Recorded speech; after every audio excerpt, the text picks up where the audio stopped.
Want me to start? Hey guys, it's me again on live on Monday. I'm going to have Amina explain some things. We didn't get to everybody who gave us a gift. So she's going to explain a little bit about it. I think you guys understand because you'll see that so many people are texting us so fast, it's almost impossible to answer everybody. But Amina, explain what you were telling me. Thank you, Sammy. Hey guys, so just a quick shout out to Anna, who is not here today, and I'm filling in for her. But I just want you guys to understand that we do see all of your super chats. We see all of your questions as they come in. It's just really, really hard for us to keep up with all of them. So if we don't get to your super chat on any given live, do know that we will keep them and we will say them and answer them on the following week. So just tune in that following week.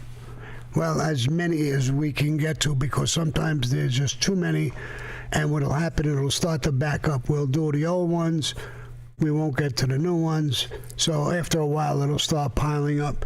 But most people, we're going to try and get back to you as soon as possible. And what I'm even thinking of, there's some that we can't get, and if it starts piling up, I'm going to have to either send something, a text message to you guys and answer you. It won't be live, but I want to show you that I see it. Even though I didn't answer it, I didn't get to it. And I'm going to try and go, we're an hour, I'm going to try and go an hour and 10, 15 minutes so that I could get a little more. But it seems like every week this is growing, so sooner or later I can't keep up with the flow. Perfect. So we do have a few from last week, Sammy, that maybe we can get into if that's okay with you? Sure. Okay, so the first one was from Sammy the Bunny. Sammy, do you have any Tommy the Monk Sassano stories? What'd you call me? Sammy what? Sorry, not you, Sammy. Oh, not me? Sammy the Bunny is the one that... Oh, that's his name? Sammy the Bunny? Oh, I thought you called me. He said, do you have any Tommy the Monk Sassano stories? Is he a real deal or a gopher? Tommy the Monk. Is that it? Yeah. I don't recall that name. I'm sorry. Okay. So then we'll go to the next one. Sammy, do you have any Gene Gotti stories? And that's from Billy Ryan. There's some Gene Gotti stories. I'm going to put them out on my podcast. I'm not going to talk about them now. There's quite a few. Gene Gotti was a good guy. I liked him. I think he's the best of the Gottis. I said that before. And he did a lot of time in prison. He's out now and he's got his nose out of trouble, out of everything, keeping it clean, which is good. My regards to him and his family. Okay. Perfect. Okay, we have another one from Paul. I think his last name is Cesar Nyoka. Sammy, love and respect from Boston. You talk about how Tato taught you to use violence as a last resort. Do you recall a time when he did have to get gangster? Tato was always gangster. It's just that he had compassion for people and he wanted to use violence as a last resort. But that doesn't mean he wasn't gangster at any point in his life. When something had to get done, Tato was always a gangster. He just was a compassionate and fair gangster. So it doesn't make him less of a man, because he didn't react quickly. Got it. Okay, real quick, let me just go through. We're doing a lot of super chats today. So I want to say Matthew Wells gave you a weekly envelope. Shout out to Matthew Wells. Thank you, Matthew Wells. And then pronounce this one, Sammy. Edgaras Krizanovskis. He gave you a weekly envelope as well. Hey, what's the first name? Edgaras. Edgaras Koskoyoshis, whatever your name is, I appreciate it. And see if you could get a nickname or something. It's a hard name to pronounce. Okay, so let's start with today's. We have Elgato. Zu Sammy Salute. Teach me everything about a Cosa Nostra structure. Pietro from Corsica. Pietro from Corsica. As you listen to my podcast and my lives on Monday, and as you read my books, that's what I do. I teach a lot about Cosa Nostra to have a good understanding, a true understanding. There's a lot of bullshit about it, Hollywood, and a lot of guys who talk on some of these shows. But I try to keep it so you have a good definition of the mafia and a good understanding of the mafia. And that's one of my goals. So I will teach you as much as I can. Perfect. Thank you, Sammy. Okay, we have Nature Here and Now, Chris. Sammy, thank you. You're encouraging and compassionate, as am I. In a world where I feel so alien, even lost, was bullied always, but I get respect now. I have autism, PTSD, and injuries, but it's my strength. I too run a channel. Thanks for what you do. Well, that's great to hear. And, I hope everybody just heard that. Somebody with your kind of problems standing up and challenging and going out and trying hard to make a buck and get your story out. And that's great. That's great. I have a lot of respect for you. Cool. We have Slick Rick 757. Did Tato and Neil ever share a captain? How was their relationship? From what I understand, they had a great relationship. They were on the same side of thinking almost all the time. I know when I met Neil alone, he would always say, give Tato my regards, give him my love, and vice versa. I know Tato respected him enormously. So they had a good relationship for years and years and years. Okay. Beautiful, gorgeous Anna just gave a very nice contribution. She said, just wanted to say thank you so much, boss, on letting me have a couple of days off, go to the industry event in LA. You're the best boss, and I'm so grateful for you. You're my Tato. That's very heartfelt. I mean, you think it's funny, but it's very heartfelt. I love Anna. She's great to me. She's, I'm not her boss. I'm with her. And she's very, very important to me. She's in LA right now. She's doing classes to continue her education and becoming a psychologist. She's actually going for a master's degree now. Very smart woman. And she's great in the business, and she's part of my business. She's part of my life. She's part of everything. So love you. Have a great time, kiddo. Enjoy. Thank you, Anna. We love you. Okay, we have Anthony Perazzo. Just a little gift for what you do. Love the channel. Thank you, Anthony. I appreciate it. And, a lot of these gifts, I want to tell you, in between, I want to say it every so often. It's not cheap to run these businesses, and I appreciate this. I never really ask people for money, but this money is well spent on people, staff, and getting things together and putting on shows. It's very important to us on a whole. So thank you so much. I appreciate it. Wonderful. Bobby Bacala, aka Pep. I'd love to come to Arizona and take you out to eat sometime. I'm friends with your son on Facebook. Hopefully he can join us. He gave me a weekly envelope. Well, I appreciate it. And if you know my son, get in touch with him. And he'll get in touch with me, and maybe we can go out and eat or something. It'd be my pleasure. Okay, we have Larry Lapper. If an associate put his hands on a made man while both are in prison, are there repercussions after that? And do you recall any instances? I don't recall any incidents, right off the top of my head, but there could be repercussions. It's if you know a made guy, he's a made guy, and you put your hands on him, whether it's in prison or out of prison, there could be, when you come out, there could be a repercussion. Now, that's number one. Number two, don't underestimate that we could send messages to people within the prison system to take your fucking head off. So if you think you're in prison and you're protected and you could do what you want, think twice. Perfect. Thank you, Sammy. Okay, we have Joshua Cole. Hey, Sammy, thanks for answering my questions on Patreon. Sorry about your friend, brother. Take care. With a weekly envelope. Thank you so much. I appreciate it so much. And, as far as losing my friend, this guy was working for me, Gage. We're going to do a memorial with his family. We're attending. Anna, Melissa, Amina, and all of us. We're going to go down and attend his memorial. I believe it's September 7th or 8th or something like that. The 8th, yeah. The 8th? Mm-hmm. Okay, it's the 8th. Okay, we have Billy Ryan. What's up, Sammy? Was Tato ever asked or considered for underboss or consigliere? Not that I know of.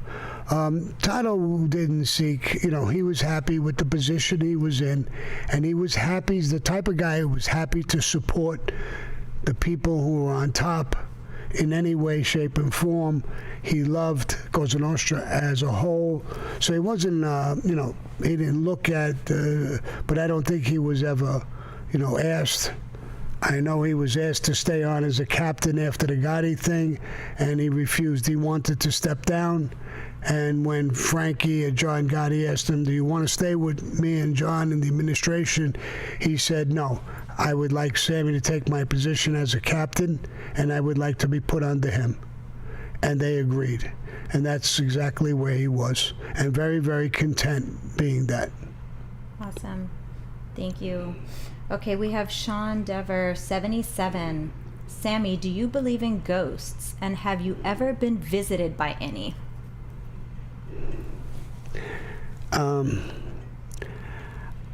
I really don't believe in ghosts.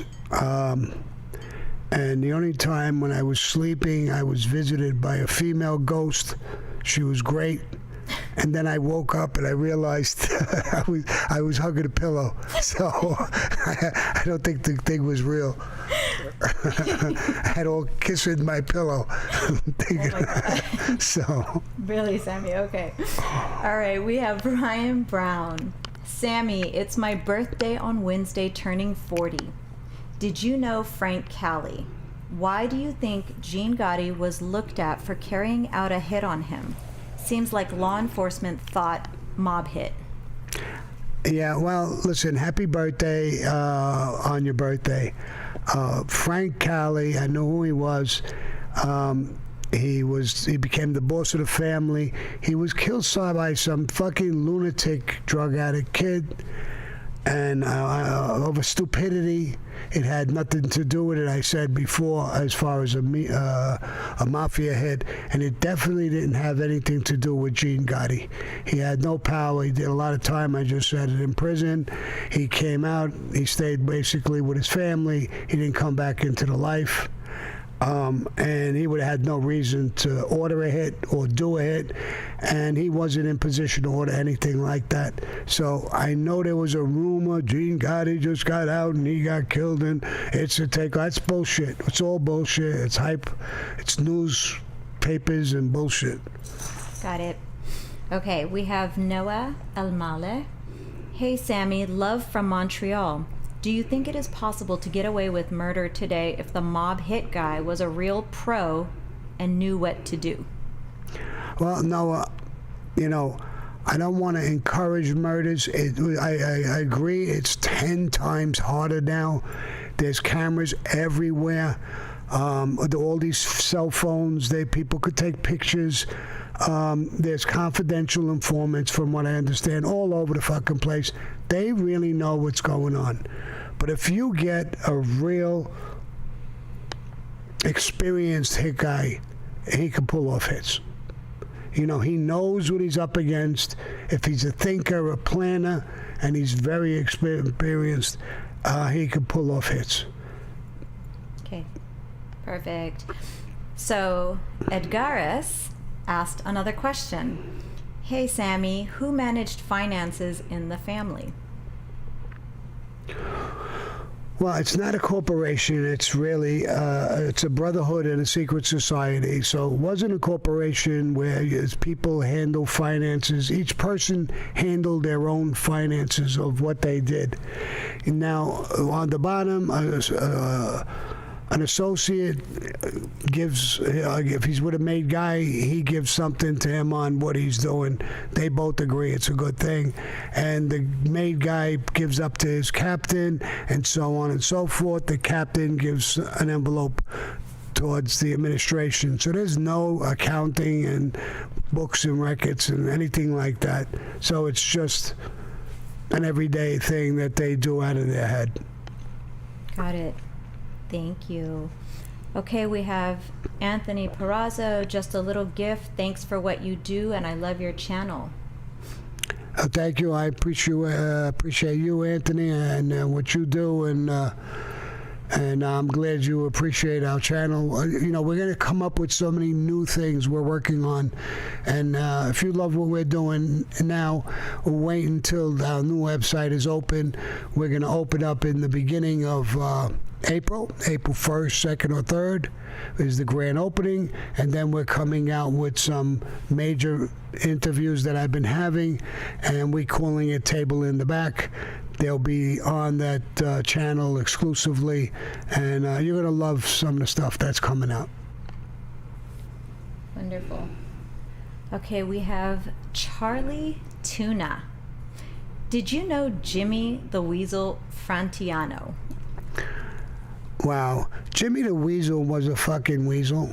I mean, I went to, with my wife, I was just made, I went to, oh my God, I forgot the name of the place. It was a big place they put on shows. I can't remember the place right now. I took my wife, and this guy wanted to meet people who were made guys. One of the made guys who was running the place, I can't think of his name right now, came over to me and said, this guy was a boss in California, he wanted to meet everybody. I'm going to bring you over to meet him. I said, listen, I'm alone here with my wife. Make believe I don't exist, bro. Leave me alone. Let me just sit here with my wife. Skip over me. He don't know who I am. Well, anyway, he must have went back. He said something. This guy came over to me and said something to me while I was sitting with my wife. And he said, what are you, a tough guy? He said, you know who I am? He says, I'm a boss. Now, I understood who he was. I didn't know right away. I got up. I was sitting with my wife. I said, listen, I don't know who the fuck you are, but get the fuck away from me. I'll knock your fucking teeth right down your throat.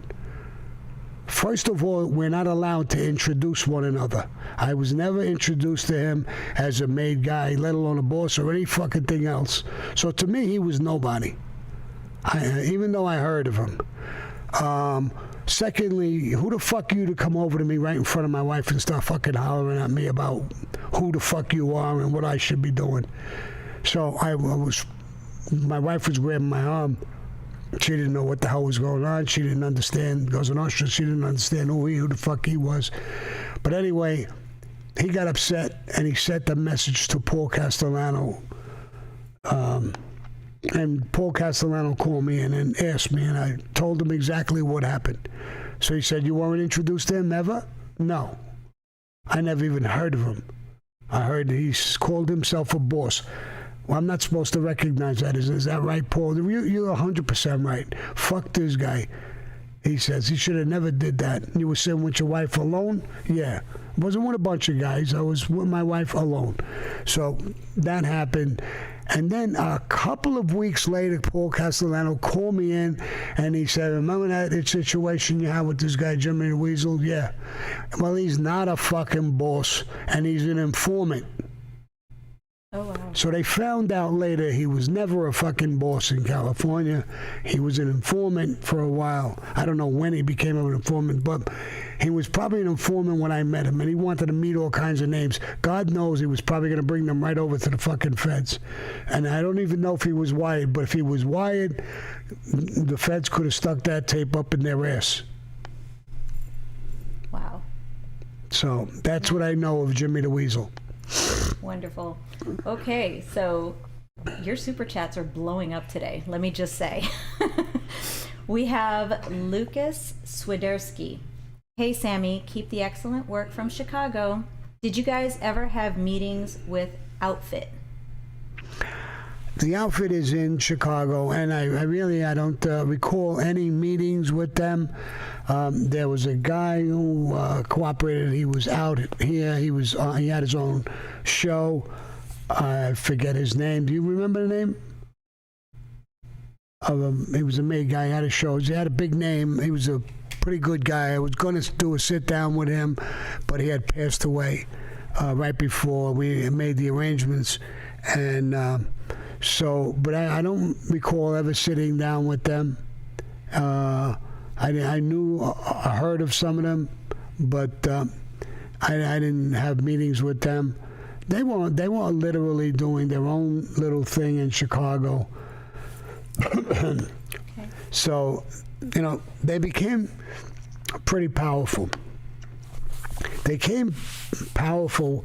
They had connections with Kennedy, with the Rat Pack, Sam Giancana, guys like that, Marilyn Monroe. Sam Giancana had a girlfriend, and he was sharing his girlfriend with JFK, the president. She was banging both of them. She was banging the president, and she was banging him. He would send things to the president in a briefcase. There's documents about it. And then she would go out of there with a different package or something and bring it back to Sam Giancana. So they were pretty active in a lot of things. But I really had no dealings with them whatsoever. Okay. It was Frankie something. Have a cup of coffee with Frank Kelly. I think it's Frank Kelly? Kelly? No, I forgot his fucking name. We'll get his name. I'll put it out there. Okay. All right. So we have Ryan Brown. Sammy, did you ever hear or read the Washington Post article that said John Gotti beat his wife and John Jr. for going to Angelo Ruggiero's funeral? No, I never heard of that article, but I could guarantee that that's bullshit. Because when he had Angelo Ruggiero on the side, he was actually at one point was going to kill Angelo Ruggiero. He spoke to me about it. I'm the guy who talked him out of it. I said, bro, he's dying of cancer. He fucked up a million things. His tapes have fucked up everybody. And John was considering killing him. I talked him out of it. I said, bro, he's about to die. He's got cancer. Leave it alone. When he died, I went to the funeral with my brother-in-law, Big Louis Valerio, a few guys, and I went to the funeral, and John didn't want to go to the funeral, and I actually talked him into it. I said, listen, everybody knows it's your childhood friend. Everybody's going to come from different families. You're a boss. I mean, not to go is going to be such an insult. Go. I'll go with you, bro. Come on, let's go to the funeral. Sit on the side, talk to people. It's a respectful thing, bro. Because if you don't go, I don't go, it's going to look so horrible for us that we don't care about our own people. They don't know the beefs. They don't know why you were going to kill him. He's already dead. Let's go to the funeral. We did go to the funeral. I got a call from my sister. My brother-in-law was with me, my brother-in-law Eddie, and said, your son, my son, got hit by a car. And I said, is he alive or is he dead? I don't know. And they gave me the phone to go talk to my sister. I went in the other room. I got my sister on the phone. She's crying. I said, is he alive or is he dead? She busts out crying, screaming, and hung up on me. I didn't know if he was dead or alive. I went over to John. I said, John, my son just got hit by a car, just like his son did. I said, I don't know if he's alive or dead. I'm going to leave. Go ahead. Hurry up. And I left with Big Louie, my brother-in-law, and we went flying back. My son was alive. He was in a hospital in Staten Island. I had him moved to a hospital in Manhattan. I stayed with him and slept with him in that room that night, and he was fucked up, his leg, his hip, stuff like that, and but he pulled through. So I don't even remember what the question was and why I went into that whole story, but all right. It's okay. It was about going to the funeral. Oh, yeah. But Emily just just sent in a message. It was Franklada. Absolutely. Thank you, Emily. She's my advisor in California. She's obviously listening. It was Franklada, who was in Chicago. He was a good guy, big reputation. And I was, got friendly with him, talking to him on the phone, and we were about to do a show together. But like I said, he passed away. Okay. So we have Cassius said, no question, to your good health, I really enjoy your stories, Sammy. I really appreciate it, and I'm glad that you guys are enjoying the stories and the time and effort that we're putting in. My team, and look at that. I just got Franklada. That's great. My team working and listening in. Okay, we have Slick Rick 757 again. Did you ever meet Tommy Rava? Did Tato ever bring that situation up? No, I never met him. He never brought up the situation. There was different sides. He killed Tommy Rava. I found that out just recently. I didn't know that he was the person who actually killed him. And I knew he was on the other side, but I didn't know that he killed him. Now I know that he did kill him. That's factual. And but I never met him. These guys were a little bit before my time. Okay, we have John Ball. Any regrets about the Constellano hit? In retrospect, would you have done differently or the same? Well, the planning of the hit, I thought, when I thought it up, I thought it was brilliant. Of course, it was my idea, so I thought it was a good idea. I wanted to use the volume of the crowds and people as a shield, and in a way, I knew the confusion that we would have a good shot. There was a lot of cops down there, but they were generally on corners and places. This was going to be in the middle of the block. With all that confusion, we'd have time to get away. It worked like a clock. So with the thing, every cop and agent and gangster in the world realized that the thing was done brilliantly, and it was my idea, carried out with Frank and Chico and John Gotti and 10 or 11 other guys. So with that, I don't think I would have did it any different. It couldn't have worked any better. They never even knew what would happen until people cooperated, me included. In time now they know exactly what happened, and so many people cooperated. But as far as Castellano, it's a long story, and I was into that. I'm not going to repeat the whole story, but I thought he was the best thing to sliced bread when I first came in. But he did a lot of bad things, a lot of fucked up things, and I believed in what Frank and Chico said, and I was all for it. I guess if it happened exactly the same way to me, I probably would have done the same exact thing. Got it. Okay, we have Steve Jackson again in your super chat. Hey, Sammy, can you describe one time that Paul got legit mad at you in person, and what was the circumstance? Oh, my God. Paul got mad at me a bunch of times, and one time he was talking to me about the maid, and I was sitting across from the table with Frank and Chico on the other side, and he was sitting at the head of the table, and he was talking about the maid. The FBI grabbed the maid and was asking her questions, and she commented how good looking he is, the FBI guy, and all this bullshit. And he looked like he was rattled by it. He was concerned with it. So I put my hand out like this, and I said, do you want me to take care of this? Meaning I would take care of the maid. And he looked at me, and the veins in his neck swelled up, and he said, what the fuck did you just say? Frankie the Chico kicked me under the table, so I knew I fucked up, but I didn't understand myself how or what I did. So I said, Paul, I don't know. Maybe I'm lost my mind. I don't know what I just said. I said, if you need to take care of this, if you're worried about it, I'll take care of it. That's all I said.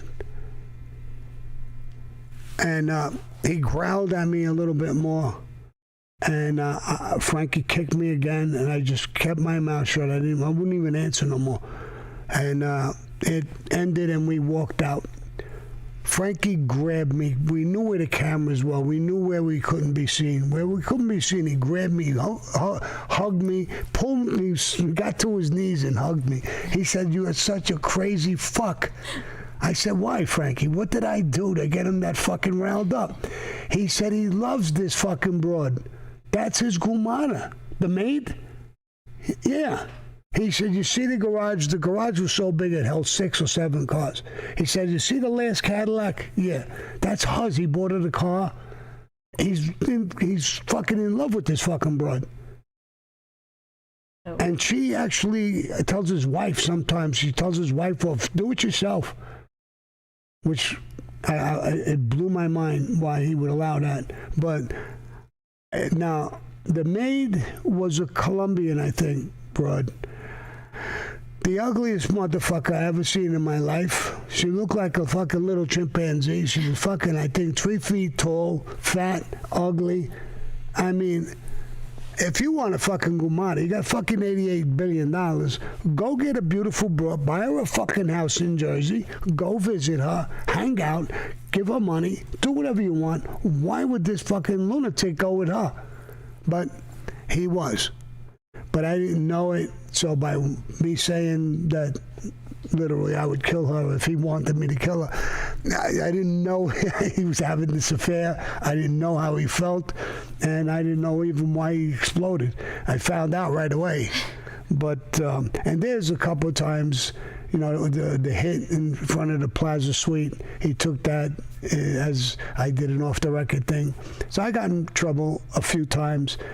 One time I bounced around Louis DeBono, and you're not supposed to raise your hand to a made guy. I did, and I was in a tough meeting. That meeting, there's a couple of times I was in trouble. Okay. Back to the maid. The heart wants what it wants, huh, Sammy? Yep. Okay. All right, we have Steve Sheriff.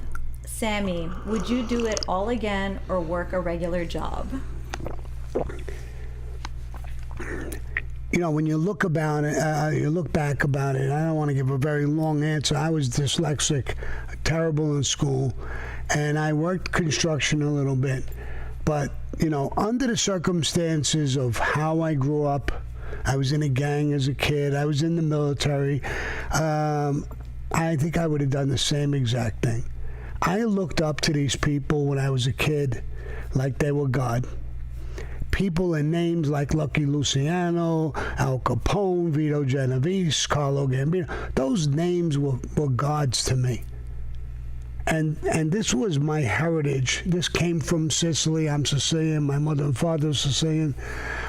So, you know, it's always easy to say I wouldn't do this or I wouldn't do that. Monday quarterback. I hate Monday quarterback. Guys say, you know, when a guy threw the ball, if he didn't throw the ball, but he threw the fucking ball.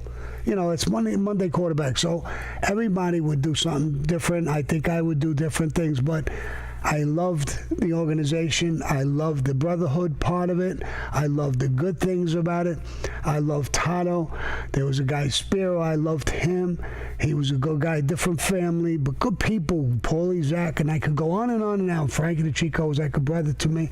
All my whole crew. I love these guys.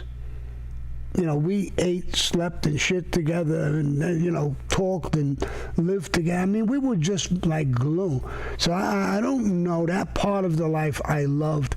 I loved some of the women who came around, people's girlfriends or friends and things. And, you know, there's a lot of times when people, friends, and who weren't made people weren't even in the mafia, had problems. And I was able to help them and fix things. Maybe with a job, I could have never helped them and fixed things. So there's a lot of things I love about the life. There's a lot of things, of course, I would like to change, especially some of the uglier things. But I was only part of the ugly things on orders. I don't think I woke up any morning, and people who know me know this to be true.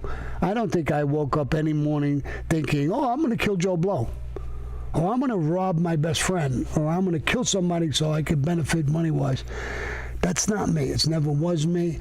and I'm proud of being part of my mother and father. They were good people. I got them in me too. But I got Cosa Nostra. I won't lie. I got Cosa Nostra. It's in my blood. I was raised in it. I saw it as a kid growing up, and I idolized it, and then I became it. And I guess I came it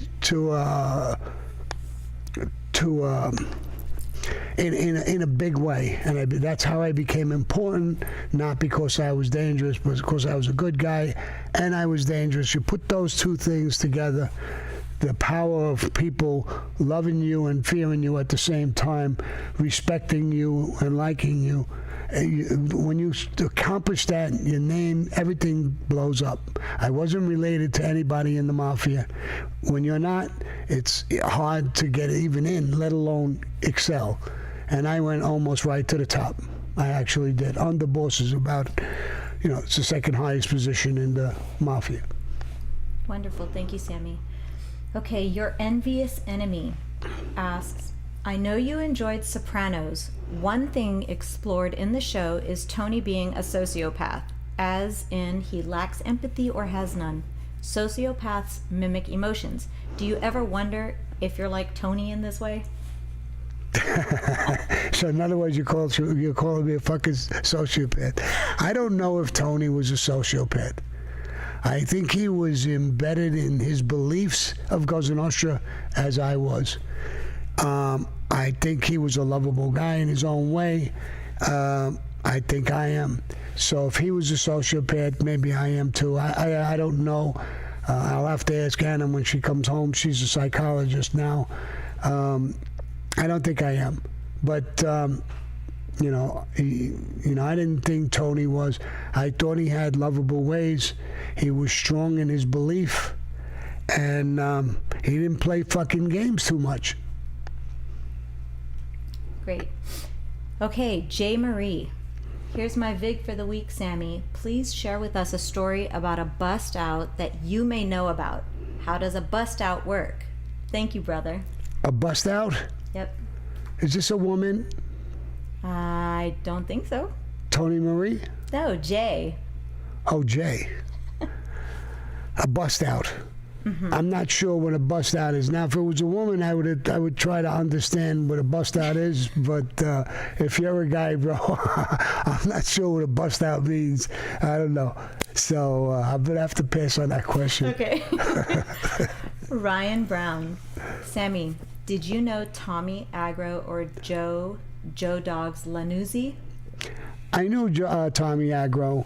He was in the Gambino family. Tough guy. A very tough guy. He was in a different crew, but I think they were from the Bronx. I'm not sure, but I think there was a couple of them, and I think he was from the Bronx. And I didn't know him well. I bumped into him at different things, Christmas events and weddings. So on occasion, I bumped into him, or a funeral. But I didn't know him well, and I never did anything with him. But I knew his reputation was he was a tough guy. Give Lefty a shout out. He left you a little something in a weekly envelope. What's his name? Lefty. Lefty, I'm giving you a shout out. I appreciate it, buddy.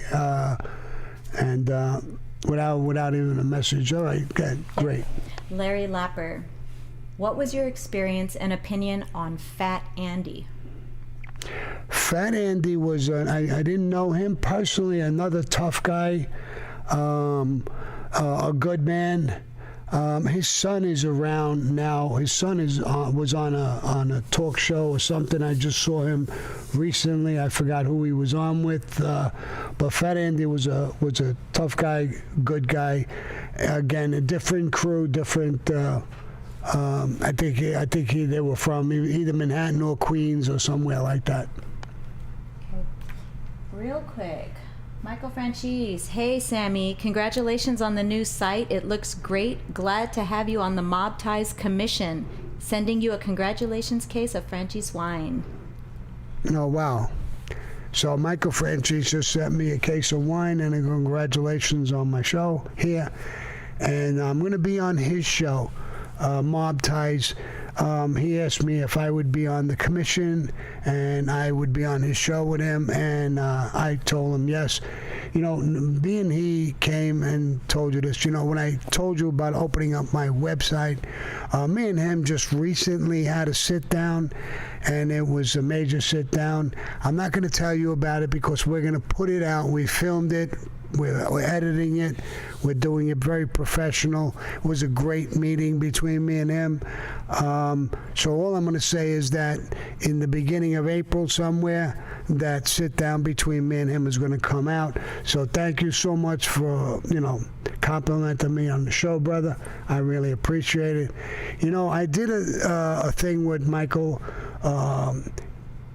with Patrick David, and part of it was true, part of it was show.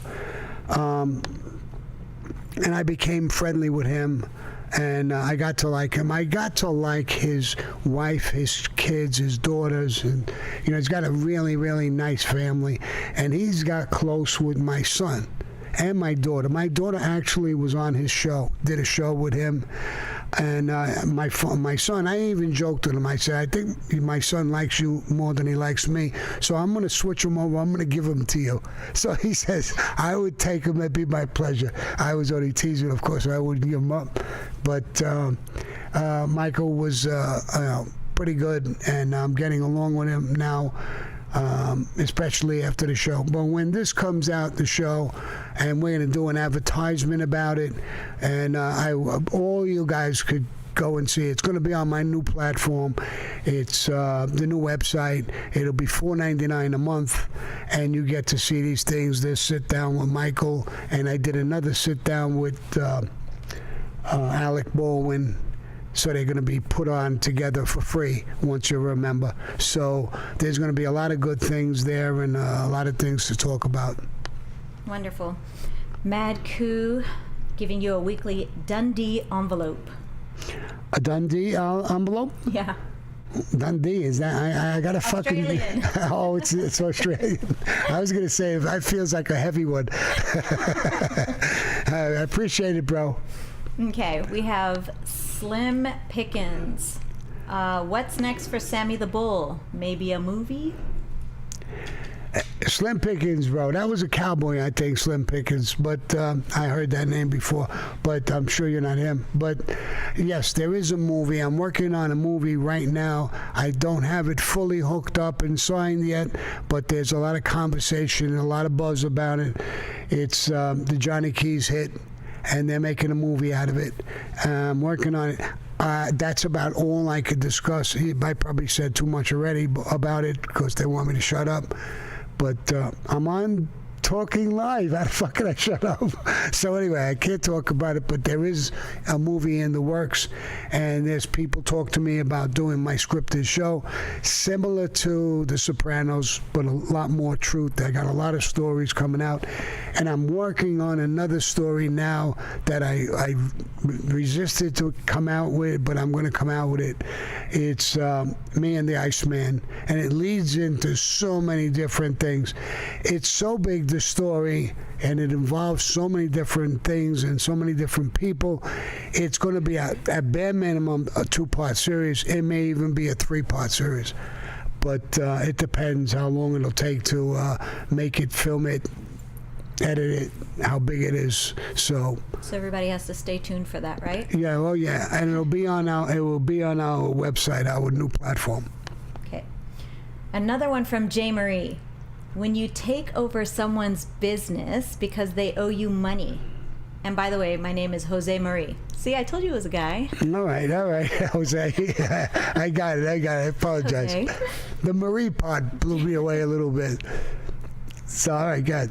So he just wants to know, when you take over that's what his question initially meant. So the whole bust was, taking over someone's business when you owe them money. Do you want me to go back to his question real quick so that... Yeah, give me his question. Okay. Give me 2 seconds. Where did J. Marie go? So he says, share a story about a bust out that you may know about, so taking over someone's business. All right, so a bust out is taking over someone's business. Well, you know, I really didn't do that too much as far as taking over somebody's business. I want him, if somebody owes me money, I want him to pay me. I want him to go get a bank loan on his own. I don't want to take over his business unless it's a great business. I don't know. And if it's a business that I think I could come in with him, one, to build his business, to get my money back, and then make money with him and help him, if I'm doing it that way, I do it. And if I'm just bullying him and I'm, fuck you, you owe me money, get out, and I'm taking over his business, I don't do that. I don't. It's hard to have success with that.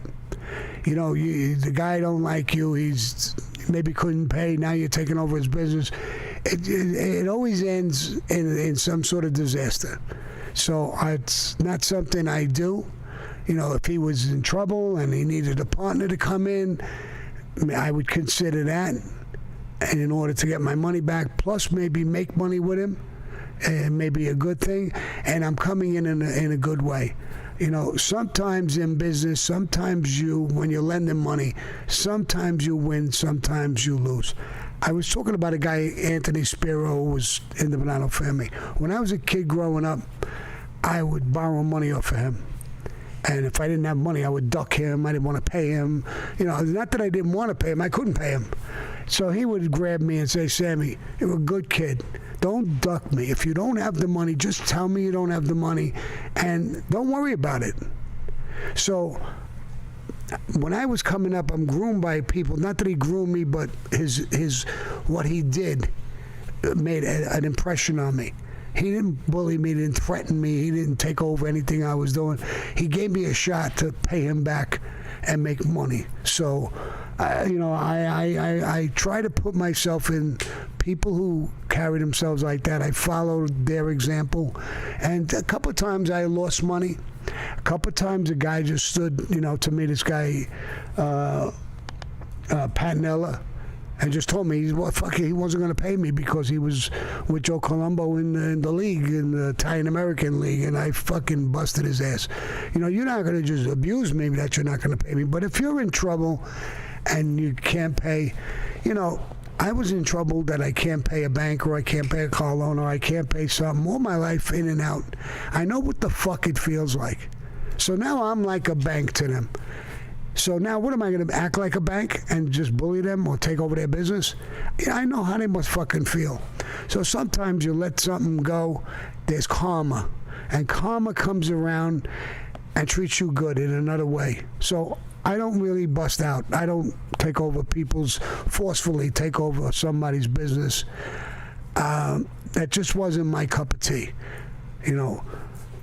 So I'm not too familiar with doing that. I just think that it'll backfire on you sooner or later. Thank you, Sammy. Okay, The Way is asking, do you know anything about the Connecticut mob, Whitey or Bill Grasso? You know, the name is very, very, Bill Grasso and Whitey Grasso, the names are very, very familiar. I don't know what family they were in. I don't think there was an actual family in Connecticut. I know there was a regime, a crew, a captain in Connecticut who ran a crew. I know the Genovese people ran a crew there. So I don't think there was an individual family. I think that families from all over the place were people in Connecticut. It's what they would call, it was like Vegas. There was no boss of Vegas. There was no family there. It was open territory. Anybody could go there and set up house and do what you want to do. And they did. There was families in Vegas from all over the country. I don't think there was that much in Connecticut, but I don't remember an actual family like in Philadelphia or Buffalo or different states or Chicago. It wasn't an actual family that I know of. I could be wrong, but I think it was open territory, and there was guys from all over the place. I know we had a crew there. Okay, perfect. Thank you. Okay, we have Cornelius Pryor with a weekly envelope. He says, you did an interview with Megyn Kelly when James Caan passed away, and you mentioned how he had ties to the mob, and it was almost like she didn't believe you, but she found out from her producers you were telling the truth. Yes, I think the world of Megyn Kelly. I followed her when she was on Fox News. She's a very, very smart woman, good-looking woman. But besides being good-looking, she's very smart. And she's very open and honest. I like that about her too. So yes, I had a pretty good interview with her, and I told her about a couple of people that she didn't know, and she was fair. She said, I don't want to label the guy that he's involved in the mafia when I don't know that to be a fact, and he just died, and I don't want to ruin his name, so I'll have to check. And she did a check as we were talking, and then in the program she says, I did check, and Sammy's telling the truth. He was associated with the mafia. So that's what I mean about being honest. She don't pull punches. If I was bullshitting her and they came back and they said, that's all bullshit, she would have gave me a tough time because she's pretty as she is. She's, and she's got a mouth and she'll bark at you. So, and I like that about her too. So I liked everything about her, and I still watch her from time to time. I see her on her show. I watch it on occasion. She's a good woman. Okay, Sean Deaver 77, and yes, I said Sean Deaver. He gave you another weekly envelope. He said, if all the gangsters thought like you, Sammy, the mob would be strong as ever today. And he corrected the pronunciation of his name, Sean Deaver. John Deaver, Sean Deaver. You happen to be 1,000% right. That's been my psychology. Every time when I was in prison, ABs would ask me, other familiar guys would ask me, why did your organization last 800-900 years? What did you do? What's your key to success? And our key to success is that we were different than everybody. Like the bust outs I was just talking about. We didn't do stuff like that. I mean, some guys did. There's no question about it. Some guys in our life were really like animals. But not everybody. The organization thought of communities. It's our community. We love the people in our community, our neighborhoods. The innocence and the legitimacy of them. Because we came from parents like that, a lot of us. So we honored those things. When you honor those things, good things come to you. When you are a gang like M13 and you just want to kill some kid on a bike and this and that and that and rape people and rob them, and the whole world is going to hate you. So we didn't have that label. We didn't want that label. We were based on community, loving and respecting people, giving them a shot. Like I said, I sat down many, many times, people coming to me with problems. I knew a girl growing up. Later on, I became in the mafia and I became a heavyweight. One day, my doorbell rang. That young girl I knew, and she came to me with her husband. And she says, I went to a car place. They were going to fix my car. They give me a huge number. They won't give me the car back. And they're like robbing me. So I went to the place. And Louis Melito was in prison. He had something to do with this place.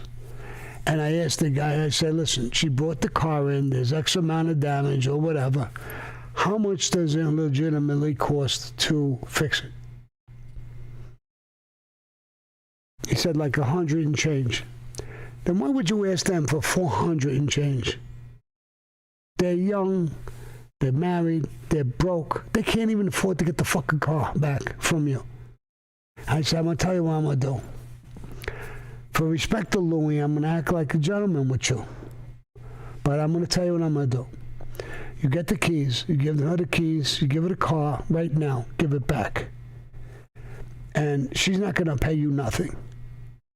The $100, you said that it's the legitimate number, I'll give you the fucking $100, give her the fucking car. And I'm telling you, if you ever fucking do this again to some fucking young fucking kids who was broke, they come to you for help. You bring them in, you tell them it's going to be $100 and something, and then when they come to pick it up, it's $400 and something. How do you do that to people, you fucking bum? Go get a fucking gun and go rob like a man. he told Louis Molito said, listen, so you're lucky Sammy didn't break your fucking ass. You're lucky that he knew I was affiliated with you. So that's what you do. I feel for those people. Why do we rob people like that? We don't do that. I don't do that. And most of the mafia don't do that. Perfect. Okay, we have a couple more super chats as we round up the hour. CJ, did anyone in the mafia go to church or believe in God? I believe that the mafia was always close with the church. I believe that there's a lot of mafiosos that believe in God. I'll give you one particular. I think Michael Franchise, really does believe in, I believe in God. As far as going to church, I'm different. I believe we all believe in God. And each religion has a path to God, whether you're a Muslim, a Catholic, a Christian, a Jew, whatever you are. The Indians have a path. It's a path to God. And our path to gods are religions. And I think most religions are bullshit. I think they lie. They do weird, I don't want to get into what they do, weird shit. So I don't believe in it. They were about money with everything, but I believe in God. My thing with God is I talk direct to him. Me to him. I don't need a priest. Every time I heard a priest tell me your sins, I would tell the priest, tell me yours first. And I know you got a bunch. And so I don't believe so much in religions to listen to a religion. People talk about the Bible. I don't think that God wrote the Bible. I think man wrote the Bible. And kings and princes and people through the years have made changes. They talk to these people to write the books of faith because they tried to control religions so that they could control the people. It's even happening now. They're having problems with different religions. This country is starting to fight against certain religions. I mean, where do we come off? I mean, it's just the whole thing with religions. They want to take these religions and shut some of them up and push other ones and fight with each other. For what? If you all believe in God, what's the difference between a Muslim and a Catholic or a Jew? What's the difference? You all believe in God. So there should be no difference. But yet they'll all fight. So I think they're fighting for control and power, and that always comes to money. So I'm not a churchgoer, but I believe in God. Excellent. Okay, got a weekly envelope from Renee Pastrano. So give him a shout out. Renee Pastrami? Pastrano. Oh, Pastramo? What is it? Pastrano. Pastrano. Pastrano. Got it. And then we have Rancid Enigma. Good afternoon, Sammy. You look great. With that being said, what is your secret to staying healthy? Respectfully, Danny D. from Visalia, California. Is there ever the opportunity to meet you in person? I meet a lot of people in person, and there definitely could be an opportunity.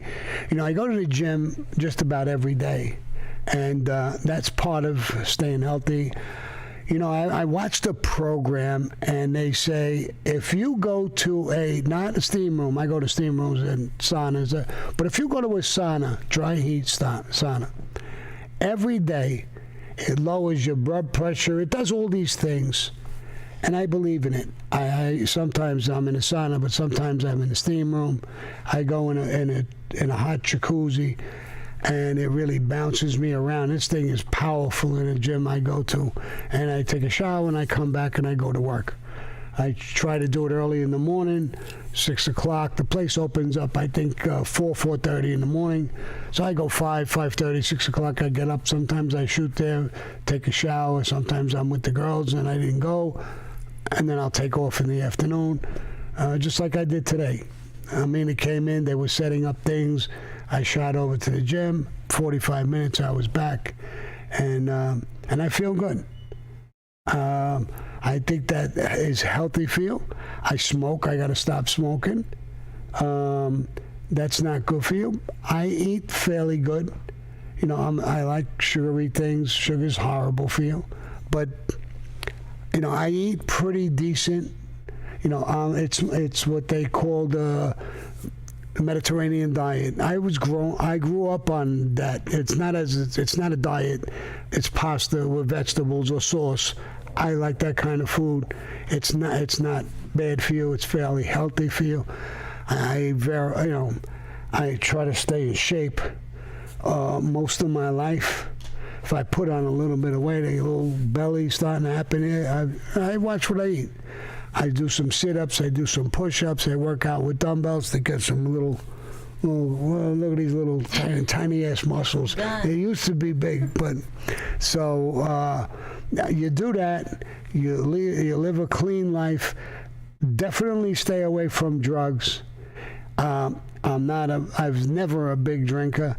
I'll have a cup of coffee, and the girls will all tell you I throw a little splash of vodka in it, because I have my coffee. I have it black, no milk, no sugar, and I put a little splash of vodka, which it kills the bitterness in it. It just makes it taste more smooth.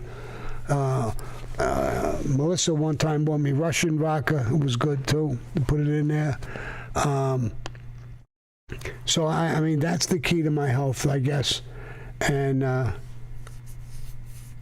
I don't know if I got a key to the health. I'm only 78, so I don't think I have 100 years, but you're doing good, Sammy. Yeah, I'm doing pretty good for my age. Okay, well, and keep your sex life alive. You had to throw that in there.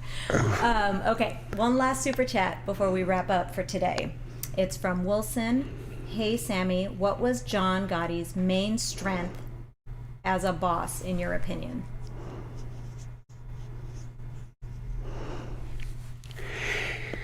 He actually had a lot of strengths. He wasn't stupid. He was full of himself. He made a lot of mistakes. He could have been a good boss. I agree with Frankie. Chico had told me. The only reason I went into this was because of what Frankie told me. He could have made a good boss. If he would have used his head, not his ego. His ego got in the way. So many different things got in his way. And he could have been a good boss. He wasn't stupid. He had balls. He had brains. He wasn't a business guy. He never ran a business. You know, there's a couple of times I told him, how much you paying in taxes? He says, I'm down for $30,000 a year, something like that. I said, he's joking or what, bro? You spend $50,000, $60,000 a week. The agents follow you around. They go back and you pay taxes on $30,000 a year. You're going to go to jail for tax evasion. And he took my advice and dressed it up and pushed it up to $60,000 a year, I think. And but John had some strengths. It's, you know,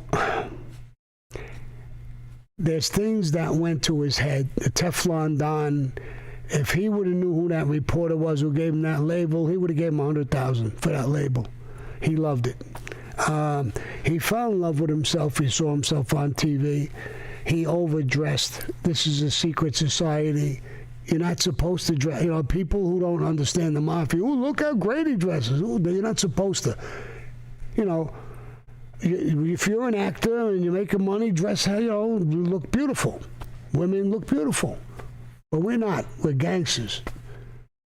You know, the agents, when they made a statement that it was great being assigned to following Sammy. Guy was the underboss of the family. He'd come out of his office with sneakers, jeans, a T-shirt, and he'd go in the schoolyard with kids 15, 16 years old. He'd be playing handball with them. That's what you're supposed to be, part of the community. And you're supposed to be an example to the community a little bit. That's Cosa Nostra. Not walking around with $2,000, $3,000 Brioni suits, $200-$300 hand-painted tie, a 5 carat. Hey, look at this shit little diamond I got. He had a 5-carat diamond. Not even a Broadway, fucking 5-carat diamond on the pinky. I mean, what are you doing? What the fuck you impressing people? You're bringing attention to yourself. When you're bringing attention to yourself, you're bringing attention to the whole mafia and how it exists and how it runs. The news media was wrapped around him 24/7. And the truth of it is that he took down the mafia more than anybody. Because the whole media was around him 24/7. And every single government agency pulled together to destroy him and the mafia. So the people, you guys who don't understand the mafia, yeah, he wore it on his sleeve. His sleeve is this. You don't wear it on your sleeve. Guys didn't do that. You didn't see bosses. You didn't never seen Carlo Gambino dress or act like that. No one. And the truth is, now after all these years, tapes, bugs, informants, people out there, every fucking boss hated him. The boss of the Genovese, the Colombo, the Lucchese, and the Bonanno boss, he thought Joe Messina loved him.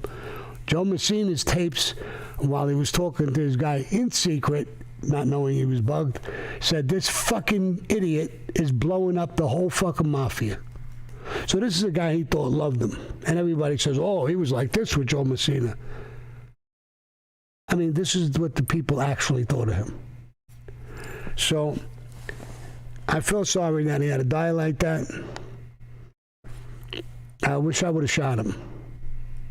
I wish I would have shot him and killed him. If I would have knew where he was, I would have felt better that I would have shot him and killed him than him die like that, like a dog in prison. I mean, because we were attached at the hip. We were fighting the world, me and him. I loved him. To see him die like that, as mad as I am at him, it breaks my heart. It does. I don't want to see a dog die like that.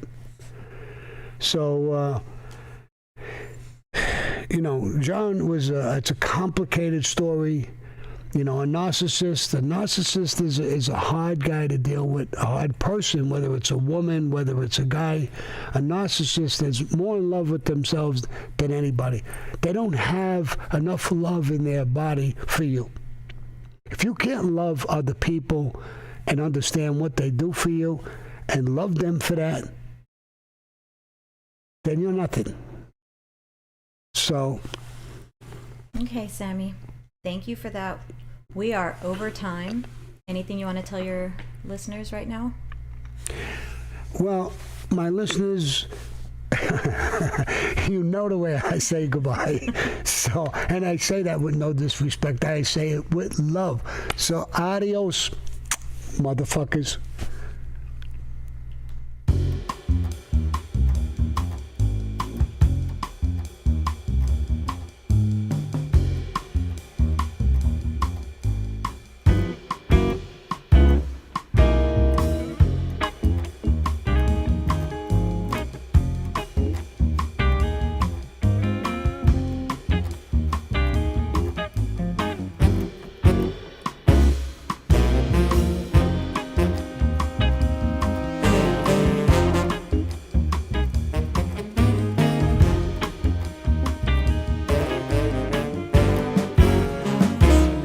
Envelope. Alton.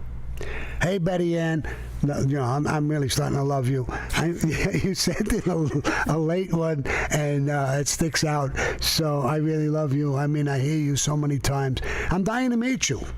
Send me a picture of you. I mean, I don't know who I'm talking to, but I love you. I appreciate you. All the little hearts you send, and hear what she said? Yes. She said, "Hey, Chihuahua Sammy, you're looking too hot," with a whole bunch of flames after it. Hey, Chihuahua? And hearts. Hey, Chihuahua. No, it's not Chihuahua. What is Betty Ann? What is she? Is Hispanic? I don't know. There's no picture. Oh, we don't know? No picture? No, we have no idea. She's a secret admirer. All right. Betty Ann Tavano. All right, Betty Ann. Love you. And hopefully someday we could have a cup of coffee and talk, or a drink. Everybody hit the like button below. Everybody hit the like button, and more importantly than the like button is the subscriber button. Come on, let's get to 100 million subscribers, and if you haven't, done it, do it. It takes you 2 seconds. Just hit that button. It don't cost you nothing, but it's a good thing, like I said. I appreciate you guys. Love you again. Bye-bye.